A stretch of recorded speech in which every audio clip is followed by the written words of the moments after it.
បាទដែលសួស្តីអ្នកទាំងនេះថ្ងៃនេះខ្ញុំបាទចង់បង្ហាញអ្វីដែលមាននៅក្នុង stock ស្រាប់ហើយចង់បង្ហាញជូនអ្នកទាំងនេះអញ្ចឹងអ្នកទាំងនេះអាចមើលនៅក្នុងនេះបានតើតើនៅ timer របស់យើងមួយតម្លៃត្រឹមតែ$6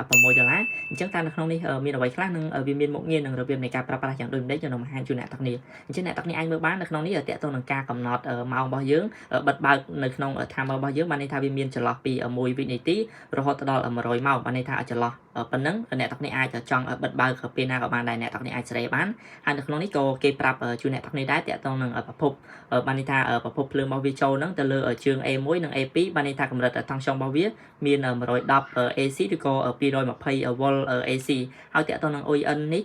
A2 ហើយនិង A3 ទៅលើជើង A2 A3 នេះបានន័យថាជើងចេញរបស់វាហ្នឹង24 volt AC ឬក៏ DC ហើយតើតើនឹងចរន្តរបស់វា5 ampere ឬក៏250បានន័យថា250 volt AC អញ្ចឹងខ្ញុំនឹងបានន័យថាបង្ហាញជូនអ្នកទាំងគ្ន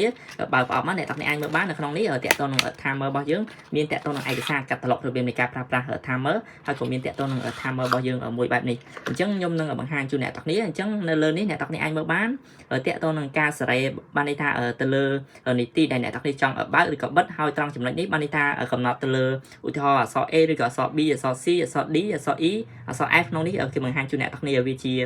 ាវិនាទីឬក៏ជានាទីឬក៏ជាម៉ោងនៅក្នុងនេះបានន័យថាចាប់ពី1វិនាទីឬក៏10វិនាទីហ្នឹងរហូតដល់100ម៉ោងបានន័យថាចន្លោះប៉ុណ្ណឹងអ្នកទាំងគ្នាអាចកំណត់បានហើយក្នុងនេះបានន័យថាជាចំនួនដែលអ្នកទាំងគ្នាចង់ឲ្យវាបិទឬក៏បើកហើយបន្ទាប់មកខ្ញុំនឹងបង្ហាញជូនអ្នកទាំងគ្នារបៀបនៃការភ្ជាប់ខ្សែអ្នកទាំងគ្នាអាចមើលបានន័យថា A1 នេះបានន័យថាប្រភពខ្សែភ្លើងរបស់យើងប្រភពចូលហ្នឹងជាខ្សែ pha ហើយបន្ទាប់មកខ្សែនៅប្រភពវាបានន័យថា A2 នេះអញ្ចឹងអ្នកទាំងគ្នាអាចយក A1 pha ហើយនឹង A2 នេះបានន័យថាជាខ្សែនៅប្រភពខ្សែភ្លើងរបស់យើងចូលហ្នឹងហើយបន្ទាប់មកអ្នកទាំងគ្នាអាចប៉ុងខ្សែ pha ពី A1 នេះមក A2 ហើយបន្ទាប់មកបានន័យថានេះគឺជាខ្សែប្រភពវាអញ្ចឹងនៅពេលដែលខ្សែចេញទៅឧបករណ៍នៃការប្រើប្រាស់អ្នកទាំងគ្នាអាចយកបានន័យថាខ្សែបានន័យថាខ្សែបានន័យថា A2 នេះបានន័យថាខ្សែហើយខ្សែនៅអញ្ចឹងអ្នកទាំងគ្នាអាចមើលបាន A2 នេះបានន័យថាគឺជាខ្សែនៅហើយបន្ទាប់មកខ្សែមួយទៀតអ្នកទាំងគ្នាអាចដាក់លេខ1ការកំណត់នៅពេលដែលវាចង់បើកប្រហែលវិនាទីឬក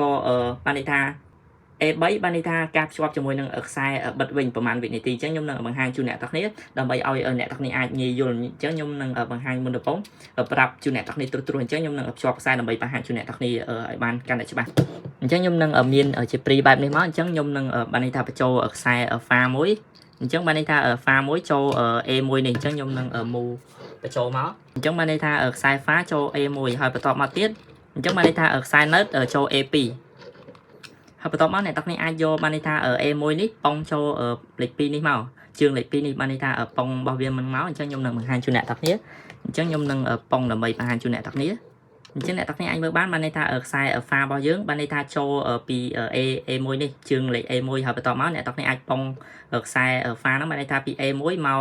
ជើងលេខ2នេះអញ្ចឹងអ្នកទាំងគ្នាអាចមើលបានហើយបន្ទាប់មកខ្សែ note របស់វាចូល A2 នេះអញ្ចឹងតើតើនឹងខ្សែប្រភពភ្លើងរបស់យើងបានន័យថាមាន pha ហើយនឹង note ការតភ្ជាប់គឺបែបនេះអញ្ចឹងឧទាហរណ៍អ្នកទាំងគ្នាមានបានន័យថាការភ្ជាប់ជាមួយនឹងមានជាអំពូលបែបនេះដើម្បីបង្ហាញជូនអ្នកទាំងគ្នាអញ្ចឹងអំពូលនេះអ្នកទាំងគ្នាអាចយកបានន័យថាខ្សែ note វាបានន័យថាចូលជើង A2 នេះម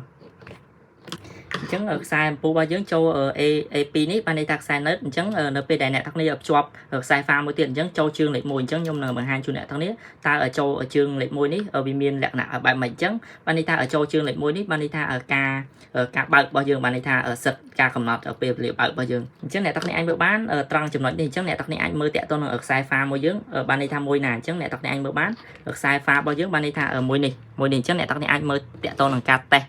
ព្រីភ្លើងរបស់យើងអញ្ចឹងតើមួយណាគឺជាខ្សែ pha អ្នកទាំងគ្នាអាចមើលបានបើសិនបើវាចេញភ្លើងខៀវផងក្រហមផងបានន័យថាគឺជាខ្សែ pha គឺបែបនេះអញ្ចឹងបានន័យថាគឺជាខ្សែ pha អញ្ចឹងអ្នកទាំងគ្នាអាចដោតបែបនេះមកអញ្ចឹងអ្នកទាំងគ្នាអាចមើលបានតាក់ទងនឹងការកំណត់របស់យើងបើសិនបើអ្នកទាំងគ្នាចូលបានន័យថាខ្សែអំពូលរបស់យើងចូលជើងលេខ1នេះអញ្ចឹងការកំណត់នៅក្នុងនេះអ្នកទាំងគ្នាអាចបវលវាបានអញ្ចឹងខ្ញុំនឹងបង្ហាញជូនអ្នកទាំងគ្នាអញ្ចឹងបានន័យថាខ្ញុំកំណត់10វិនាទីបានន័យថាវាបើកអំពូលរបស់យើងអញ្ចឹងអ្នកទាំងគ្នាអាចកំណត់ត្រង់ចំណុចនេះបានន័យថាការកំណត់ជាម៉ោងក៏បានជានាទីក៏បានក៏ជាវិនាទីក៏បានដែរដោយសារតែខ្ញុំបង្ហាញជាវីដេអូបង្ហាញជូនអ្នកទាំងគ្នាអញ្ចឹងខ្ញុំដាក់ជាវិនាទីមកអញ្ចឹងវិនាទីអក្សរ A ហើយបន្ទាប់មកអ្នកទាំងគ្នាអាចចង់ដាក់5ឬក៏10អាស្រ័យទៅលើអ្នកទាំងគ្នាអញ្ចឹងខ្ញុំដាក់5មកអញ្ចឹងខ្ញុំនឹងតេស្តភ្ជាប់ម្ដងទៀតឲ្យអ្នកទាំងគ្នាមើលអញ្ចឹងខ្ញុំដោតអញ្ចឹងអ្នកទាំងគ្នាអាចមើលបានន័យថា5វិនាទីបានវាបើកតាក់ទងនឹងអំពូលរបស់យើងអញ្ចឹងខ្ញុំនឹងបើកដើម្បីបង្ហាញជូនអ្នកទាំងគ្នាអញ្ចឹងអ្នកទាំងគ្នាអាចមើលបានដោតភ្លាមតាក់ទងនឹងអំពូលរបស់យើង5វិនាទីបានវាភ្លឺបែបនេះ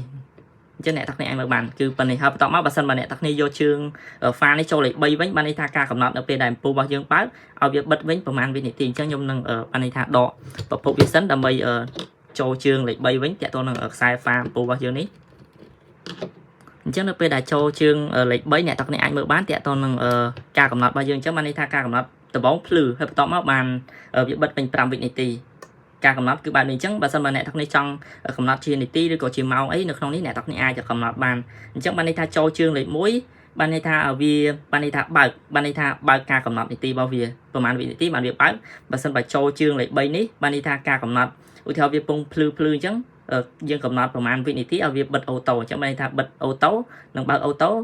បានន័យថារបៀបភ្ជាប់បែបនេះហើយតាក់ទងនឹង timer នេះដែរបើសិនបើអ្នកទាំងនេះចង់បានតម្លៃរបស់វាត្រឹមតែ$6អ្នកទាំងនេះអាចបានន័យថាខ្ញុំមានវីដេអូរបៀបនៃការប្រើប្រាស់បើសិនបើអ្នកទាំងនេះមានចម្ងល់អាចសួរខ្ញុំបានបន្ថែមបានហើយខ្ញុំបានធានារបស់ថ្មីប្រអប់ជូនអ្នកទាំងនេះ100%នៅក្នុង stock ស្រាប់បើសិនបើអ្នកទាំងនេះទិញភ្លាមបានភ្លាមបើសិនបើអ្នកទាំងនេះចង់បានអាចតាក់ទងមកតាមលេខ Telegram ឬក៏តាមលេខទូរស័ព្ទខ្ញុំបាទសូមអរគុណ